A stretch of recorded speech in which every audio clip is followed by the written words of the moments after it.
নারায়ণগঞ্জের রূপগঞ্জে সন্ত্রাস, চাঁদাবাজ, নৈরাজ্য, মাদক ও দখলবাজদের বিরুদ্ধে সমাবেশ করা হয়েছে।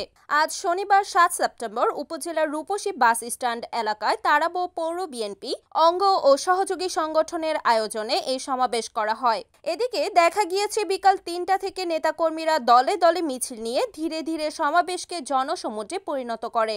কানায় কানায় পরিপূর্ণ হয় সমাবেশের মাঠ।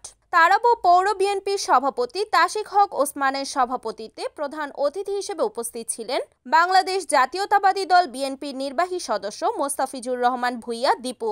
বিশেষ অতিথি হিসেবে উপস্থিত ছিলেন নারায়ণগঞ্জ জেলার বিএনপির সাধারণ সম্পাদক গোলাম ফারুক খোকন, উপজেলা বিএনপির সভাপতি অ্যাডভোকেট মাহফুজুর রহমান হুমায়ুন সহ উপজেলা ও তারাবো পৌরসভার সকল নেতাকর্মীরা। পরে প্রধান অতিথির বক্তব্যে মোস্তাফিজুর রহমান বলেন, সারা বাংলাদেশ সহ রূপগঞ্জের সর্বস্তরের জনগণ জিম্মি ছিল একটি পরিবারের কাছে। এখন আমাদের এই দেশ স্বাধীন হয়েছে, রূপগঞ্জ স্বাধীন হয়েছে। তাই এখন আর এই স্বাধীন রূপগঞ্জে কোনো প্রকার সন্ত্রাস, চাঁদাবাজ, নৈরাজ্য, মাদক ও অন্যের জমি দখলবাজি আর চলবে না।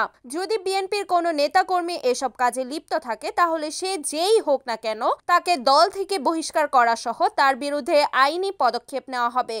নির্মূলের জন্য প্রতি ওয়ার্ডে ওয়ার্ড কমিটি করবেন এবং দেশনায়ক তারেক রহমানের নির্দেশ যে কোনো সন্ত্রাসী, কোনো চাঁদাবাজ, কোনো নৈরাজ্যকারীকে কিন্তু দলে ছাড়ি দেওয়া হবে না।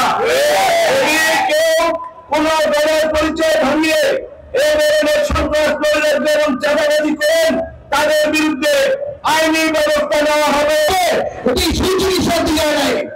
আমরা এরকম অবস্থায় একটা ছিলাম।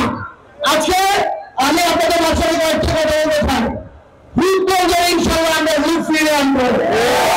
রূপগঞ্জের রূপ আমরা ফিরার জন্য রূপগঞ্জে কোনো প্রকার মাদক, কোনো চাঁদাবাজি, কোনো চাঁদাবাজ যারা আছেন তাদেরকে আমি সাবধান করে দেই।